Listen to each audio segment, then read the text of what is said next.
It's a holiday weekend, and Coloradans just want to get away. Get away from the smoke, from the quick-moving Cameron Peak fire, get away from the ash raining down on the Front Range.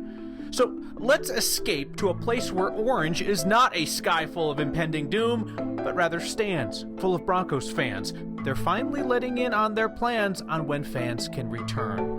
And we learn how they train on the train. It's a training train. But this is Labor Day. You're not working. And neither are we, really. This is next.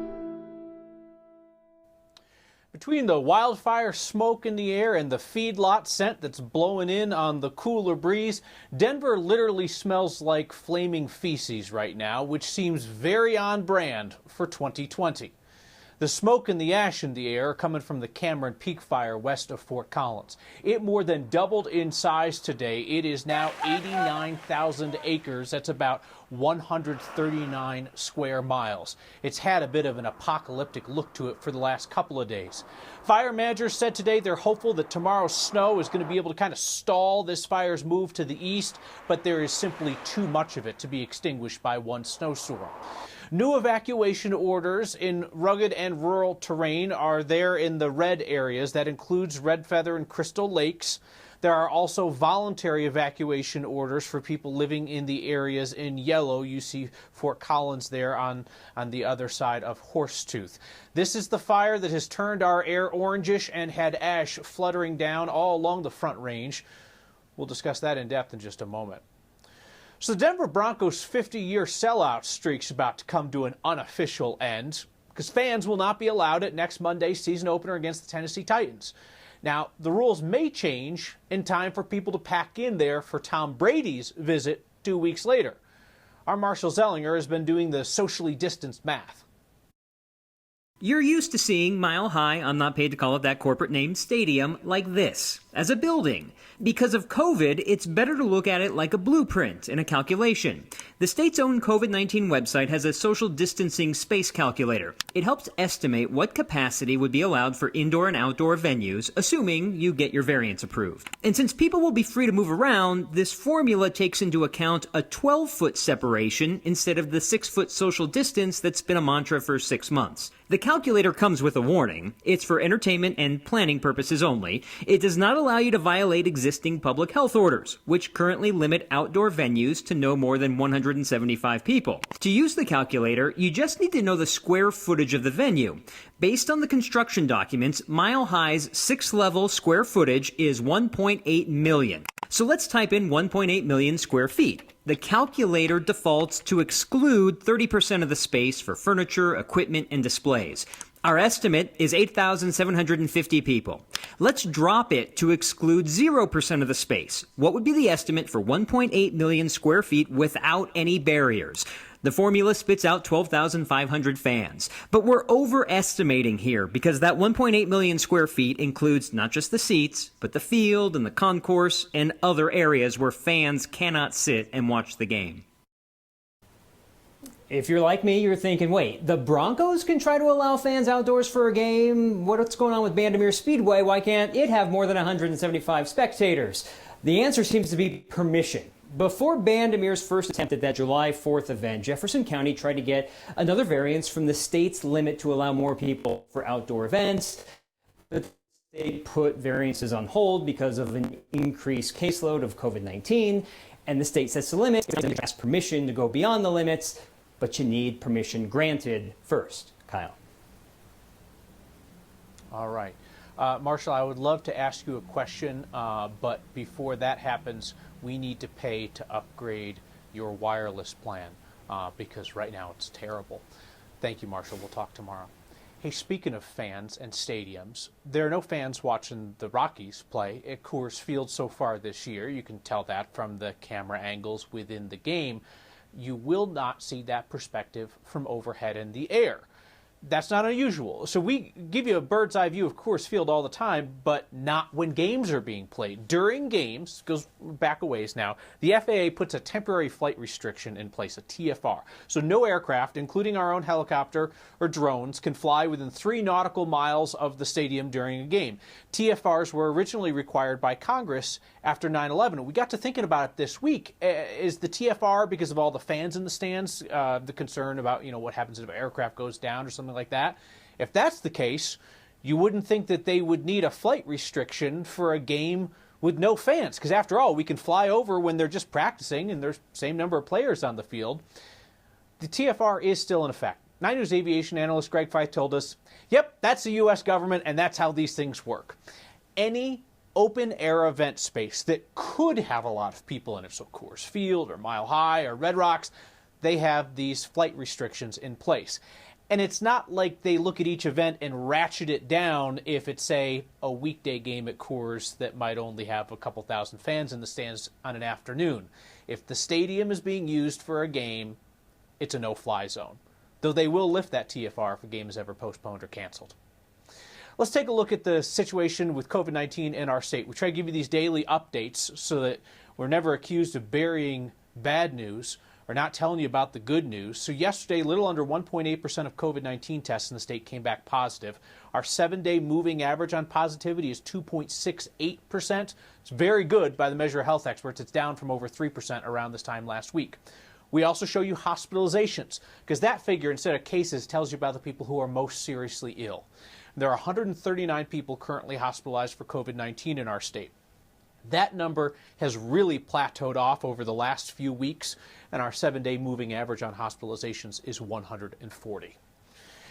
On this Labor Day, we got thinking about what must be one of the toughest jobs for any elected official in Colorado. How would you like to be the elected RTD director who represents Longmont? So, Director, how about that train that we paid for years ago? It'll be here in 2050. That sounds like a brutal job to have, and perhaps why it's so hard to find someone who wants it. Here's Steve Steger.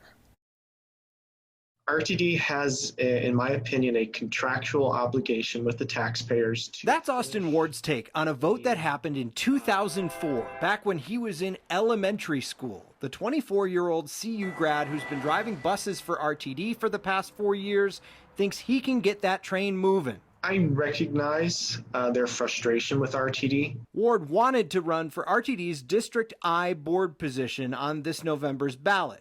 District I represents, among other cities, Longmont. The current director is term limited. So I said, I'll give it a try. I want to help people. I want to make public transportation better. He set out to collect signatures. Then the pandemic happened. Because of COVID, I wasn't able to get the same level of signatures. He says events that usually are signature gold mines, like the county fair, they were canceled. The grocery stores weren't too keen on letting someone stand outside in the middle of a pandemic either. I resulted to going door to door. He collected 269 signatures, of which the Secretary of State validated 209. He needed 250 to make the ballot. It definitely does not get people's blood flowing when they hear someone's running for the RTD board. A lot of the people that I interacted with didn't even know we voted on this. He was the only candidate. Now, the RTD representative for Longmont will be selected by the Boulder County Commission. A position that doesn't seem awfully appealing is one that Ward still wants. The things that are the hardest to do and take the most guts to do are, from what I've found, the most rewarding and the most worthy to do. District I includes Boulder, Adams, and Weld counties, and state law says the county with the most eligible voters within the RTD district gets to pick the winner in situations like this. So the Boulder County Commission is still trying to figure out how they're going to handle this process to pick a board director. This person would serve for 2 years, Kyle, and then they would open it back up for anyone who wants to try to run for that position. They could do it like a game of tag. It's like a tag, you're it. Like each person could tag another resident and they can't say no. They have to serve. More importantly, Steve, did you get a haircut? Because it looks tremendous. No, that was like 3 weeks ago. In fact, I think I'm due for another one, but maybe I'll keep it the way it is. Wow.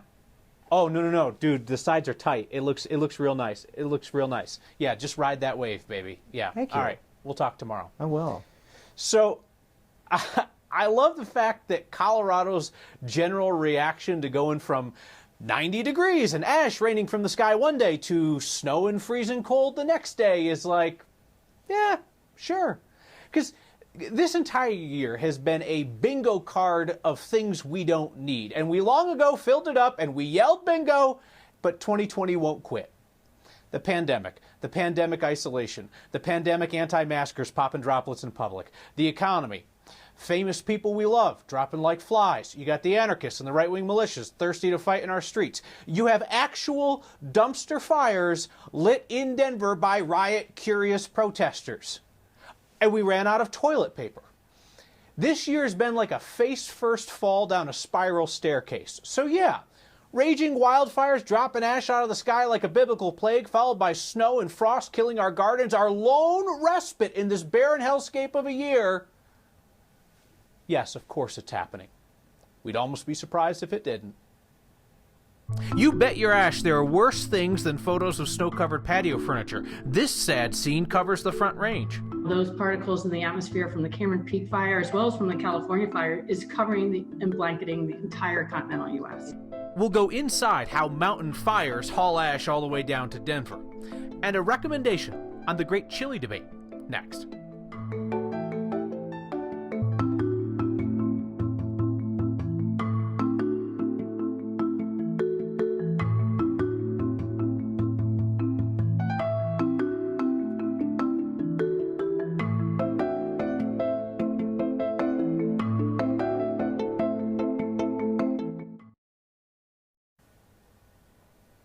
May I make a recommendation? It's where we point you towards something that didn't come from us, but I think is worth your time. And today it's actually a Twitter thread put together by Kara Mason. She's the managing editor at the Aurora Sentinel.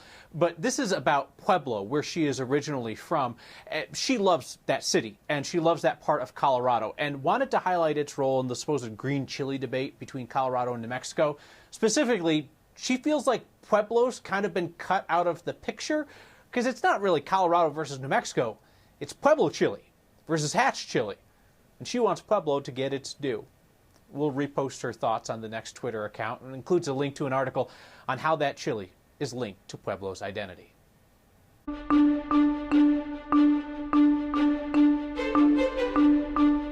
Some of the worst air quality we have seen ever, with abundant wildfire smoke, and ozone and air quality alert remains in effect after another day with highs in the 90s. DIA at 93 today, 100 in Lamar. We broke the record, the 90-degree string of days set back in 2012, but relief is coming. The front to the north is coming in this evening. It's going to come in as a rush of wind around 8 o'clock, and then the cold air will follow. We'll see scattered rain showers around midnight. You'll wake up to all snow, 2 to 6 inches of snow, rapidly melting for some areas, 4 to 10 along the Palmer Divide, and 6 to 12 along the Front Range foothills and in the high country, where a winter storm warning is posted. Smoke and haze for Denver, very windy tonight, our low around freezing. Rain changes to snow tomorrow morning, 2 to 6 inches, a winter weather advisory.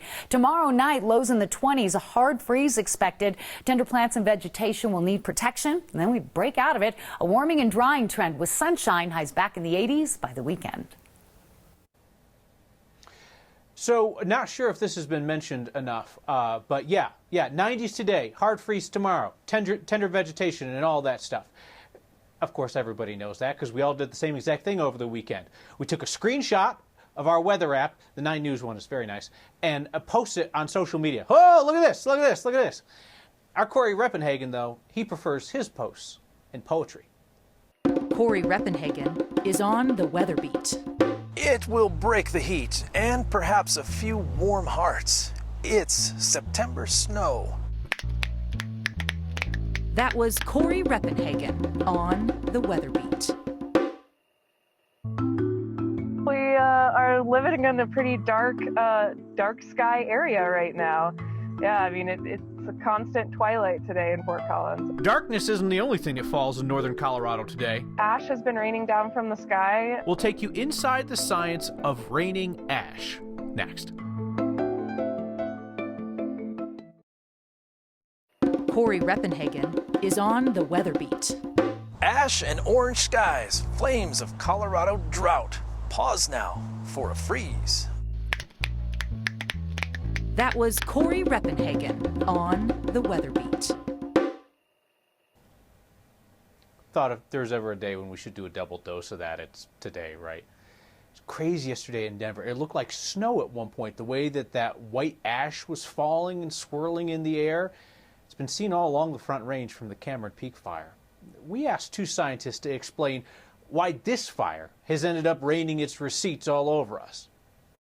So the Cameron Peak fire maybe almost doubled in size in 2 days. So obviously the winds are going up there, the humidity is low. That's causing tons of smoke particles to go into the air. And then the winds are just blowing them directly into the Front Range. My name is Christine Wiedemeyer. I'm the Associate Director for Science at the Cooperative Institute for Research in Environmental Sciences at the University of Colorado Boulder. The ash is actually really, really large particles, the remnants of the fire. A lot of times that falls out very close to the fire because it's big and heavy, but the winds by the fires must be so strong and really lofting them. Looking at some of the satellite images now, those particles in the atmosphere from the Cameron Peak fire as well as from the California fire is covering and blanketing the entire continental US. They are unhealthy levels, so you don't want to go outside, you don't want to exercise in particular, and breathe in those particles deep into your lungs. You can obviously see it impacts our visibility,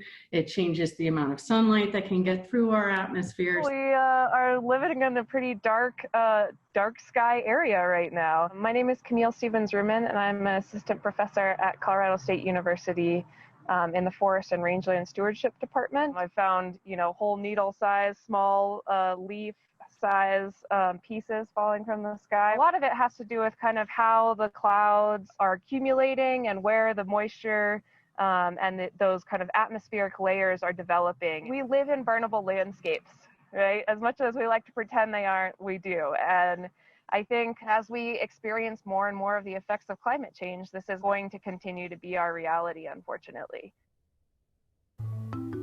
We live in burnable landscapes. That's the line that'll stick with me. So I remember learning to drive a car. I can picture what it might be to learn to drive a big rig. Can't quite picture learning to drive a train, but RTD has a sign of how it's done. That in your feedback next.